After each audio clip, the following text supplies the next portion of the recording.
George Williams. I'm a Jesuit priest. I'm the chaplain at San Quentin State Prison in California.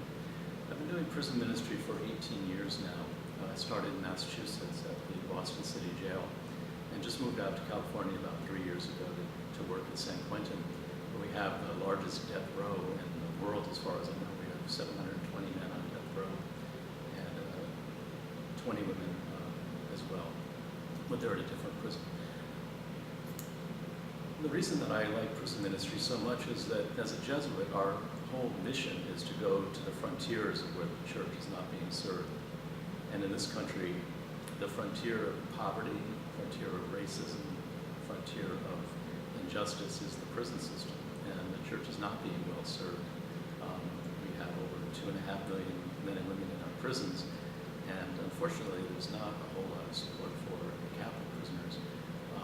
So I find very much a calling to be there, to as a Jesuit, to be on the frontier in the prison.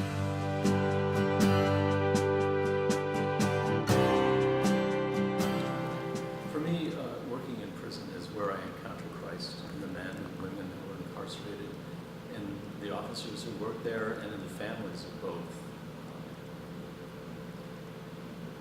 I'm happy to be part of Dismas Ministry. Ron asked me to join the board this year, and I'm aware of the work they do nationwide. It's a wonderful outreach. It's really important. It's really necessary because there aren't that many resources available for Catholic chaplains or Catholic inmates, and so there are many places where the kind of materials that Dismas offers would be the only material that the Catholic inmates would have access to. Spiritually, doing prison ministry is how I experience Christ alive in the world. I experience hope. But I see a lot of darkness. I see a lot of suffering, especially on death row. But even amid the darkness there, I see the power of God at work. And what I like about Dismas is that it refers to the man who, alongside of Jesus, was executed by the state. And yet we know that he's in heaven. And so he's a real sign of hope for all the men and women who are on death rows around this country and around the world, for their families and for all the people who are caught up, victimized by crime.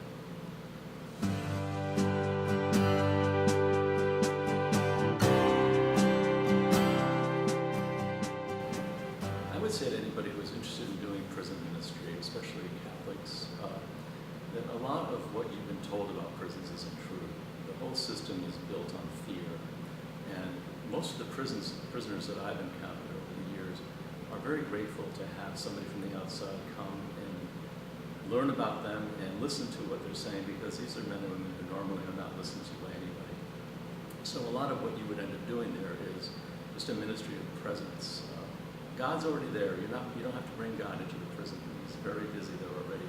But what you represent is the Catholic community, the community of faith, people who are followers of Jesus. And by coming into the prison, you're actually demonstrating your care and concern, not only for the prisoners, but for the guards and for the families of the prisoners, and in a sense, very much for the victims of crime.